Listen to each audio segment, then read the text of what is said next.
In this video, we're going to examine the importance of grip strength in the sport of tennis. To test grip strength, we will be using a hand dynamometer. Hand dynamometers are used by many Olympic coaches as a readiness measurement tool for their athletes before competition.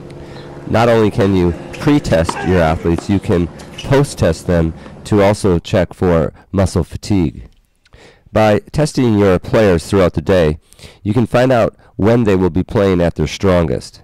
Because everyone's circadian rhythm or body clock is different, you may have to adjust their warm-up based at when they play at their peak performance.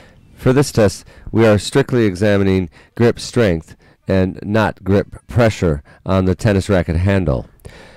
Two of the most important things to learn about tennis are the way to grip the racket and the way to face your opponent. As primates, and when we lived in trees, only those with strong grips lived very long, and nature gave us no second chances. The grip is the index of a player's muscle and their concentration. So let's examine some grip strength of some tennis players, starting with some elite ATP players. At the recent USTA $50,000 Honolulu Challenger, I was able to test the strength of a few of the players.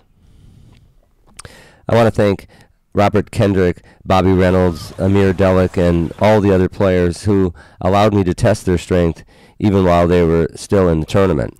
These players are all top 300 in the world, and just as I suspected, their hand and forearm strength is greater than many athletes who hit the weight room. Out of all of the players I tested, the one player who had the strongest reading was Robert Kendrick.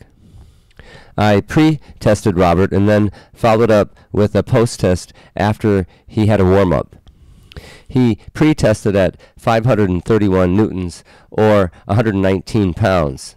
After a 45-minute warm-up, we post-tested him, and he came in at 553 newtons or 124 pounds of force. By comparison, Bobby Reynolds came in at 509 newtons or 114 pounds of force.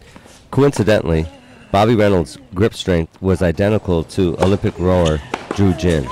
And the strongest measurement I could find on record was NHL player Joe Morrow of the Portland Winterhawks. He tested an amazing 657 newtons or 147 pounds of force. So how does this compare with other age groups and ability levels? And what about gender differences?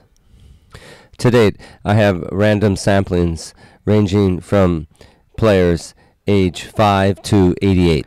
My findings were consistent with the national average, except when it came to testing the ranked junior players. Some of the ranked juniors had higher maximums than the mean averages.